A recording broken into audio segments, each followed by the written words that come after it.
Shivanshu recording studio बानावर बिशुनगंज। तोरा बिन करे जाबा कैसे जिंदगी बीतैबे। तोरा बिन करे जाबा कैसे जिंदगी बीतैबे। मिक्स वन मनीष आर्या एकरा बैठल बहुजन रे दिलवा के बात जानू के करा से बतैबे। दिलवा के बात जानू के करा से बतैबे।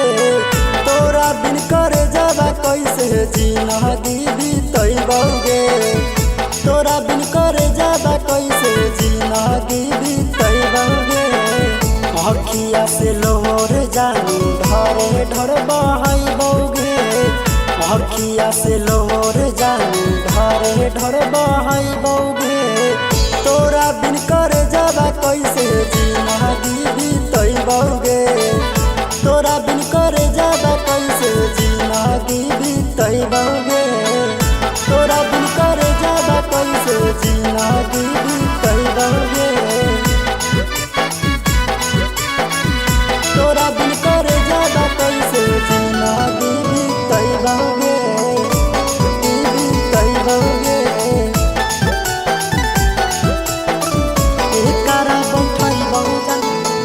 एकरा बैठल बहुजन रे अपन बगाल हवा गेला के बाद घुमबो बन के पागलवा।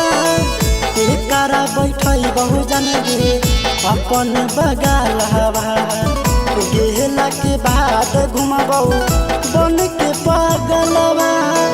गम के दर्दिया जानू सहे नाही पैबोगे।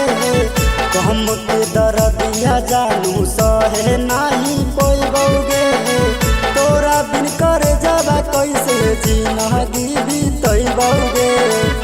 तोरा बिन करे जाबा कैसे जिंदगी बीतैबे। तोरा बिन करे जाबा कैसे जिंदगी बीतैबे। तोरा बिन करे जाबा कैसे जिंदगी बीतैबे।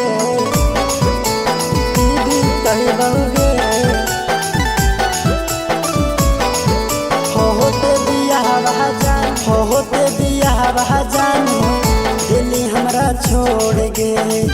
दीपुआ आनंद के दिल्ली अखिया में लोड़ गे। होते बियाह जानू दिल्ली हमरा छोड़ गे। धीरज मनीष के दिल्ली अखिया में लोड़ गे। साथ के बितावल समय कैसे हम भूलैबे। साथ के बितावल समय कैसे हम भूलैबे। तोरा बिन करे जाबा कैसे जिंदगी बीतैबे। तोरा बिन करे जाबा कैसे जिंदगी बीतैबे।